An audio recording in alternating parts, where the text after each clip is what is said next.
बुरे हालात हुए तो क्या हुआ, हम भी अपनी जिद पर अड़े हैं। सपने बड़े हुए तो क्या हुआ, हम भी उनके पीछे हाथ धोकर पड़े हैं। तो ओके, तो जय हिंद सभी, कैसे हैं आप लोग। स्वागत है आपका मेरे चैनल CISF सोल्जर अजय में।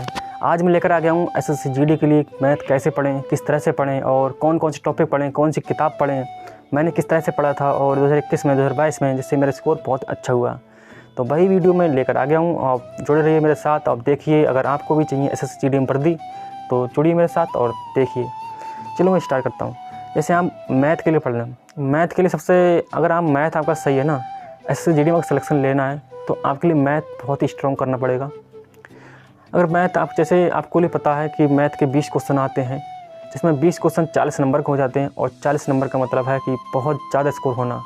और मैथ के बिना सिलेक्शन तो मैं कहूँगा हो ही नहीं सकता किसी भी हाल में। अगर आप मैथ नहीं कर पाते हैं और आप सिलेक्शन की सोच रहे हैं कि हाँ मुझे मैथ बहुत कठिन लगता है, मेरे समझ में नहीं आता है, तो आप सिलेक्शन की उम्मीद छोड़ दें, तो आप तैयारी बंद कर दें। क्या फ़ायदा, आप घर वालों को रुपया पैसा बर्बाद करेंगे और घर वालों को धोखा देंगे कि हाँ मेरा बच्चा तैयारी कर रहा है और तुम्हें कुछ पढ़ ही नहीं रहे हो सही से, तो क्या फ़ायदा तुम्हारा। इसलिए तुम कोई और काम करो, कोई फ़ायदा नहीं। अगर आप मैथ से, देखो मैथ से डर तो सबको लगता है, मुझे भी डर लगता था। अगर आप जब हिम्मत करेंगे किसी चीज़ सीखने की, तो ऐसे कोई चीज़ नहीं है जो आप सीख नहीं सकते। तो मेरे साथ जुड़िए और मैं बताने जा रहा हूँ कि मैंने कैसे पढ़ा। मेरी इतना वीक मैथ था और मैंने हाई स्कूल में पढ़ा, उसके बाद मैंने मैथ कभी नहीं पढ़ा। मैंने पहली बार में SSC GD पेपर क्लियर कर दिया था।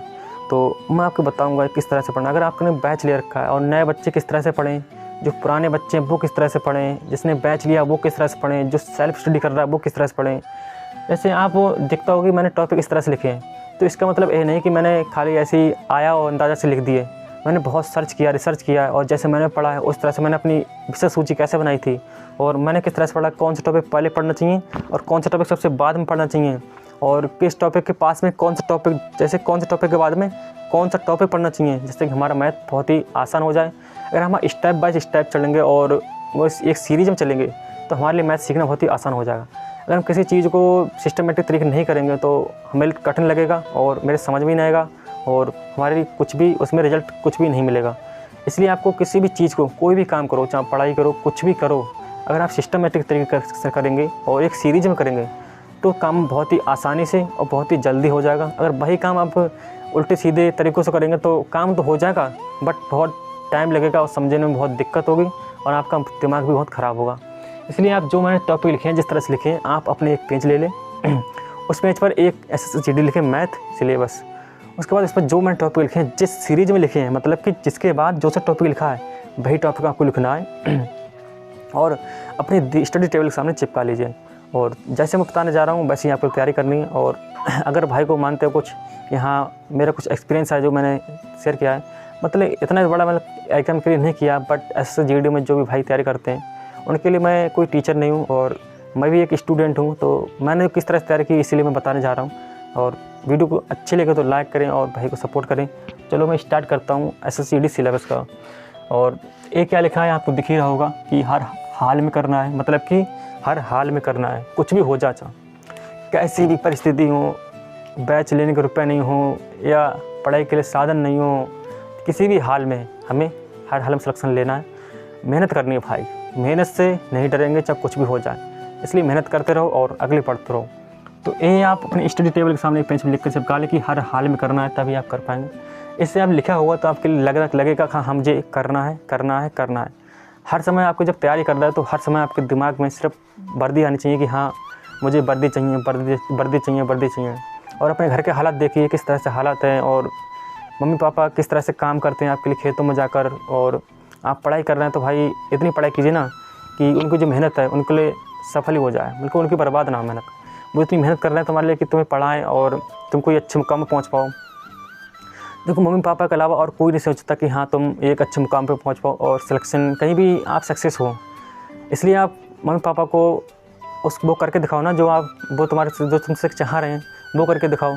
आपके मम्मी पापा खेत काम करने जाते हैं, आप घर पे पढ़ाई कर रहे हो बैठ के, ये नहीं तो आप फ़ोन चला रहे हो बैठ के, पढ़ाई के बहाने आप फ़ोन चला रहे हो, वो भाई बंद कर दो बिल्कुल भी। और जो भी भाई ऐसा करता है ना, अगर आज तक किया है तो मेरे कहने से प्लीज़ बंद कर दो, क्योंकि मैं समझ सकता हूँ ये सिचुएशन की बहुत ही ज़्यादा बुरी होती है।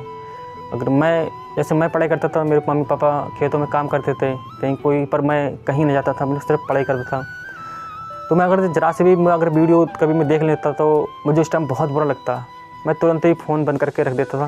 मैंने कहा मैं क्यों देख रहा हूँ, और मेरे मम्मी पापा वो खेतों में काम कर रहे हैं और मैं यहाँ पर ऐसी वीडियो देख कर फालतू समय बर्बाद कर रहा हूँ। तब मैं बिल्कुल भी पढ़ाई में वो वीडियो बंद करके अपनी पढ़ाई चालू करता था। और इसे ऐसा ही आप कीजिए अगर आपको भी लगता है कि हाँ मुझे अपने मम्मी पापा का नाम रोशन करना है और उनके घर के हालातों को बदलना है, उनके अच्छे कपड़े दिलवाने हैं उनके लिए, और अपने छोटे भाइयों को बहनों को सब कुछ अच्छा करना है, तो हाँ भाई मेहनत तो करनी पड़ेगी। अगर आपके घर में कोई भी नौकरी नहीं है सरकारी, आपकी रिश्तेदारी में कोई मोहल्ले पड़ोस में, तो आप वो करके दिखाएंगे, मुझे विश्वास है। तो आप वादा कीजिए कि हाँ सबसे मेरे घर में कोई सरकारी नौकरी नहीं है, उससे मैं लेकर दिखाऊंगा, हर हाल में लेकर दिखाऊंगा। तो मेहनत तो करनी पड़ेगी भाई। देखो बिना मेहनत के नहीं मिल सकती। चलो तो ज़्यादा देरी ना करते वीडियो स्टार्ट करते हैं। और मैं तुम्हारा भाई जो बता रहा है, छोटा भाई ये बड़ा भाई कुछ भी समझ लो, जो भी हूँ, पर और जो मैं बता रहा हूँ वैसे उस तरह से आप पढ़ाई करेंगे तो आप डेफिनेटली सफल हो जाएंगे, और ये मेरा विश्वास है। और हर हाल में करना है जो पता ही है। तो गणित में और कौन कौन से टॉपिक पढ़ें, कैसे पढ़ें, तो सबसे पहले तो मैं लिखता हूँ, मैंने नंबर सिस्टम लिख दिया। इसका मतलब मैंने नंबर सिस्टम लिख दिया। मैं यहाँ पर सिंपल जो कंपाउंड इंटरेस्ट है यहाँ पर लिख सकता था पहले नंबर पर। क्यों नहीं लिखा? मतलब आप एक सिस्टम से तरीके से तैयारी करेंगे तभी आप सफल होंगे जल्दी। मतलब सफल तो हो जाएंगे किसी भी तरह से। अगर जो टॉपिक पढ़ लेंगे पढ़ ला, उसके बाद जो पढ़ लेंगे कोई दिक्कत नहीं, पढ़ लो। पर आपके लिए इस तरह से अगर बेस तैयार करना हो ना, सबसे पहले एक टॉपिक पढ़ो नंबर सिस्टम। मैथ का बेस तीन टॉपिक हैं, जो 3 चैप्टर ऐसे हैं जो मैथ का बेस तैयार करते हैं। तो आपके लिए सबसे पहले मैथ का बेस तैयार करना है। अगर आपका मैथ बहुत ही वीक है तो मैथ का बेस तैयार करने के लिए सबसे पहले हम नंबर सिस्टम पढ़ें। नंबर सिस्टम कहीं से भी पढ़ लें, नंबर सिस्टम पढ़ें। उसके बाद पढ़ें डेसिमल एंड फ्रैक्शन। उसके बाद पढ़ें क्लासिफिकेशन। नंबर सिस्टम से ऐसे आपको पता लग जाता है कौन सी सम संख्या है, कौन सी विषम संख्या है, और नंबर को जो अगर कोई संख्या बड़ी सी दी हुई है तो वो संख्या 2 से कटेगी या नहीं कटेगी, 4 से कटेगी या नहीं कटेगी। इस तरह से क्वेश्चन इसमें हमारे लिए मिल जाते हैं, जिससे कि हमारा मैथ बेस तैयार हो जाता है। उसके बाद आता है डेसिमल एंड फ्रैक्शन। इसमें हमारी जो दशमलव बारे कहीं जोड़ आ जाती है, कहीं घटाया आ जाता है, कहीं गुणा आ जाती है, तो हम दशमलव बारे भिन्न और गुणा वगैरह सब इसमें सीखते हैं। उसके बाद आता है क्लासिफिकेशन। जैसे नंबर सिस्टम को कहते हैं, नंबर सिस्टम को हिंदी में कहते हैं संख्या पद्धति, और डेसिमल एंड फ्रैक्शन को हिंदी में कहते हैं डेसिमल एंड फ्रैक्शन दशमलव एंड वो क्या कहते हैं भिन्न, दशमलव एंड भिन्न। और क्लासिफिकेशन मतलब सरलीकरण। जब आप क्लासिफिकेशन आपका चैप्टर अच्छा होगा ना तो आपके कैलकुलेशन बहुत फास्ट होगी, आप बहुत ही फास्ट तरीके से कर सकते हैं। और क्लासिफिकेशन आपको बहुत ही अच्छी तरह से पढ़ना है, और इस तरह से क्लासिफिकेशन पढ़ना है। ये 3 टॉपिक आपके क्लियर होगा सही से, ये 3 टॉपिक, तो आपका मैथ समझो बहुत ही अच्छा होने वाला है। आपको ये समझ में आ गए और इसके बाद मैथ बहुत अच्छा होने वाला है। उसके बाद आ जाता है एलसीएम एंड एचसीएफ। इसे भी टॉपिक बहुत ही अच्छा है, इससे भी क्वेश्चन 2 से 3 क्वेश्चन हर हाल में बन जाते हैं। उसके बाद आता है एवरेज। एवरेज का मतलब औसत, और एलसीएम एंड एचसीएफ मतलब लासा एंड बासा। ये आपने 7वीं 8वीं क्लास में सीखे होंगे, बट जो अब आते हैं ना वो अलग ही तरीके के होते हैं सवाल। उसके बाद आता है एवरेज, औसत, इसे कीजिए। उसके बाद आता है परसेंटेज कीजिए। परसेंटेज का आप टॉपिक बहुत ही बढ़िया तरह करना है, क्योंकि इस टॉपिक से कई टॉपिक अगले जैसे 1 2 3 4 5 ये 5 टॉपिक में इसका यूज होता है परसेंटेज का। इसलिए परसेंटेज को आपको बहुत ही अच्छी तरह से पढ़ना है और पूरे टॉपिक के हर टाइप को क्लियर करना है और अच्छे से करना है इस टॉपिक को।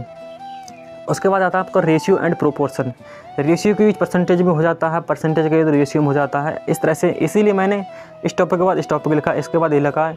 मैंने इस तरह से लिखे हैं ना कि आपके लिए समझने में बहुत आसानी हो। अगर आप जो टॉपिक पढ़ें, अगर ये टॉपिक पढ़ें अगले, तो आपको एहसास ना हो कि कोई दूसरे टॉपिक पढ़ रहे हैं, पर आपको एहसास हो कि हाँ उसी के मेल जोल का टॉपिक है और आसानी से आप कर सकते हैं इसलिए। उसके बाद आता है profit and loss. Profit loss मतलब कि लाभ और हानि, इसमें लाभ कितना हुआ, किसमें हानि हुई, किस तरह से इसमें सवाल बनते हैं। उसके बाद आता है डिस्काउंट। डिस्काउंट का मतलब है छूट, बट्टा आ जाता है। मतलब कि टॉपिक तो इसी का है प्रॉफिट लॉस का, बट मैंने बट्टा इसलिए अलग लिख दिया क्योंकि प्रॉफिट लॉस के और इसके क्वेश्चन थोड़े से डिफरेंट होते हैं, मतलब कि होते तो मेल जोल के, पर ये टॉपिक अलग ही है इसलिए मैंने टॉपिक अलग लिख दिया है। उसके बाद आता है सिंपल इंटरेस्ट, मतलब कि साधारण ब्याज। साधारण ब्याज से भी अच्छे क्वेश्चन बन जाते हैं और इसके लिए आपके लिए बहुत ही अच्छी तरह से करना पड़ेगा। साधारण ब्याज के बाद आता है कंपाउंड इंटरेस्ट। कंपाउंड इंटरेस्ट मतलब कि चक्रवृद्धि ब्याज। ये आता है चक्रवृद्धि ब्याज और यहाँ आता है साधारण ब्याज। इस साधारण ब्याज से भी क्वेश्चन आ जाते हैं 2 से 3, और कंपाउंड इंटरेस्ट जो क्वेश्चन अगर ये आपके लिए हो जाएगा, उसके बाद जे क्वेश्चन कर जे वाला टॉपिक करेंगे तो आपके लिए बहुत ही आसान होगी। अगर आप कहीं सिंपल इंटरेस्ट के बाद आपने उठा लिया पाइप एंड सिस्टम, तो आपके लिए थोड़ा बोरिंग सा फील होगी, मैंने अभी तो ये पढ़ा था, अब डायरेक्ट ये पढ़ रहा हूँ, तो आपकी जैसे सेम कते एक से टॉपिक पढ़ते आओगे तो आपको लगेगा कि हाँ भाई सब कुछ तो एक ही, मैथ में है क्या, कुछ नहीं है, सब एक ही तरह का तो सवाल है। इस तरह से आप पढ़ेंगे तो आपके लिए बहुत ही अच्छा समझ में आएगा और बहुत ही जल्दी क्लियर होगा।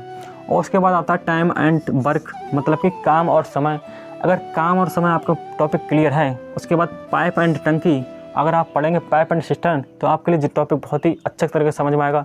अगर जिसका टॉपिक टाइम एंड मतलब काम समय क्लियर है तो पाइप एंड सिस्टम उसका वैसे ही क्लियर हो जाएगा।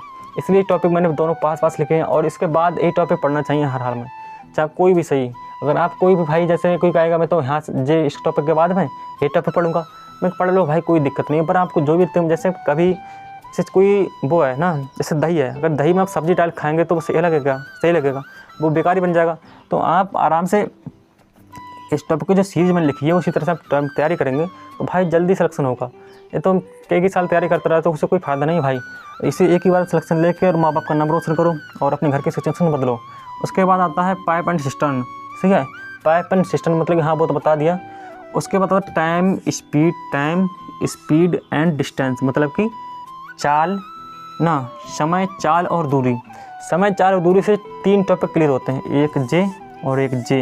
ये तीनों टॉपिक समय, चाल और दूरी से, मतलब समय, चाल, दूरी वाले फार्मूले तीनों में लग जाते हैं। जैसे ट्रेन से रिलेटेड आता है जो क्वेश्चन, वो ट्रेन से आता है, 1 से 2 क्वेश्चन बन जाते हैं। बहुत ही आसान क्वेश्चन होते हैं कि एक ट्रेन इधर से जा रही है, एक ट्रेन उधर से आ रही है, ये इतनी मीटर लंबी है, उतनी मीटर लंबी है, तो कितने सेकंड में कितनी समय में अपने आप को जो पार करेंगे दूसरे को, मतलब चाल इतनी किलोमीटर प्रति घंटा है। इस तरह से आपके सवाल दे देते हैं। उसके बाद आते हैं बोट एंड स्ट्रीम, इसमें नाव एंड धारा। नाव, जैसे नाव और धारा के सवाल बनते हैं, आपने देखा होगा, उस तरह के क्वेश्चन बन जाते हैं। और अगले आता है मेंसुरेशन, 17 में से। मेंसुरेशन मतलब कि क्षेत्र में, इसमें 2D और 3D दोनों पढ़नी होती हैं आपके लिए। मेंसुरेशन वैसे बच्चों को बहुत ही कठिन लगती है, बट आपके लिए अगर फार्मूले इसके याद हो जाए तो बहुत ही आसानी हो जाती है इसमें। उसके बाद आता है डाटा इंटरप्रिटेशन, मतलब कि जो सारणी वाले सवाल होते हैं और जो ग्राफ वाले सवाल होते हैं वो डाटा इंटरप्रिटेशन में आ जाते हैं। और ये 18 टॉपिक मैंने जितने लिखे हैं आपके लिए इतनी टॉपिक पढ़ने, इससे बाहर एक भी सवाल आ जाए तो अपने भाई के वीडियो में कमेंट कर देना कि भाई इससे सवाल आ गया। और इस बार जो सिलेबस हुआ पिछली बार और उससे पिछली बार जो भी आज तक पेपर हुए हैं उस हिसाब से मैं बता रहा हूँ, इन्हीं में से टॉपिक में से क्वेश्चन आ जाएंगे, इसके बाहर कोई टॉपिक नहीं आएगा। अगर एसएससी का मूड बदल जाए, इस बार कोई टॉपिक अलग रख दे तो उसकी बात अलग है, पर कह नहीं सकते। बट 99% चांस है कि हाँ टोटल यहीं से क्वेश्चन आएंगे 18 टॉपिक से। ये 18 टॉपिक हमके लिए पढ़ने, मैं तो पूरे इतने 18 टॉपिक पढ़ने होते हैं और इसी में से 20 क्वेश्चन मिल जाते हैं। और इस बार भी जी क्या लिखा है समझ लो, इस बार वर्दी मैं भी पहनूंगा। तो भाई अपने आप से एक कमेंट करो कि हाँ इस बार वर्दी मैं भी पहनूंगा और एसएससी जीडी वर्दी, सीआई सब, बीएस सब, आईटीबीपी, असम राइफल, इनकी वर्दी पहनकर मैं आऊँगा।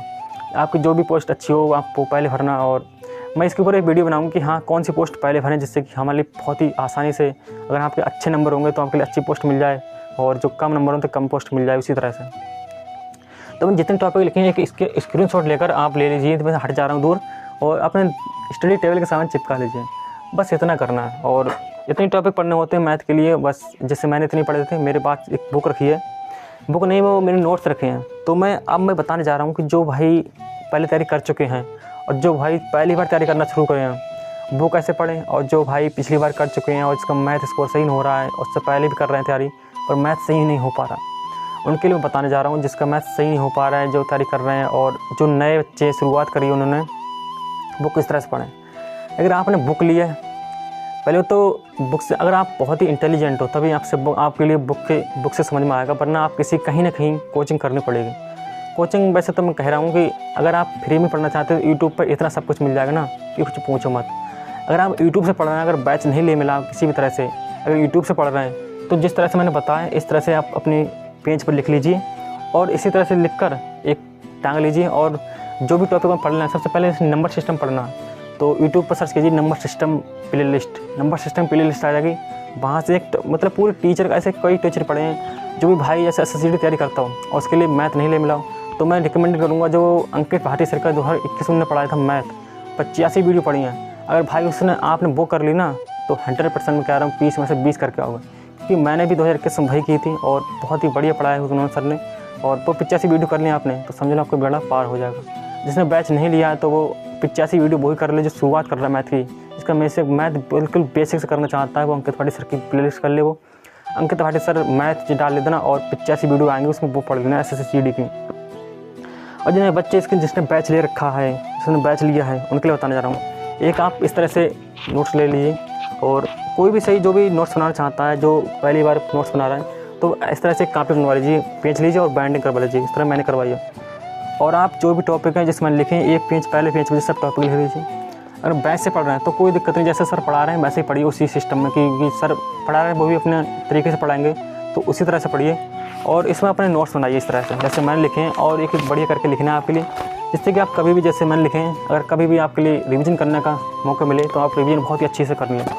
तो मैंने बहुत ही बढ़िया करके नोट्स बनाए अपने, और मेरे नोट्स अभी तक हैं, और मेरे दोस्तों के पास हैं बहुत। मेरे पास मैथ नोट्स हैं, मेरे दोस्त के पास मैं अभी लेकर आया था, उसके पास थे। मैंने कहा मैं जो वीडियो बनानी इसलिए मैं लेकर आया था। इस तरह से आप नोट्स बनाइए। और नोट्स में क्या कीजिए, जैसे आप क्लास ली, जैसे सर ने पहली क्लास कराई, पहली क्लास कराने के बाद में जैसे पहले दिन पहली क्लास हुई, फिर जब दूसरे दिन को एक क्लास होगी दूसरी वाली, वो क्लास लेनी है, प्लस जो आपने पहली क्लास की थी उसका पूरा रिवीजन करना है, ठीक है।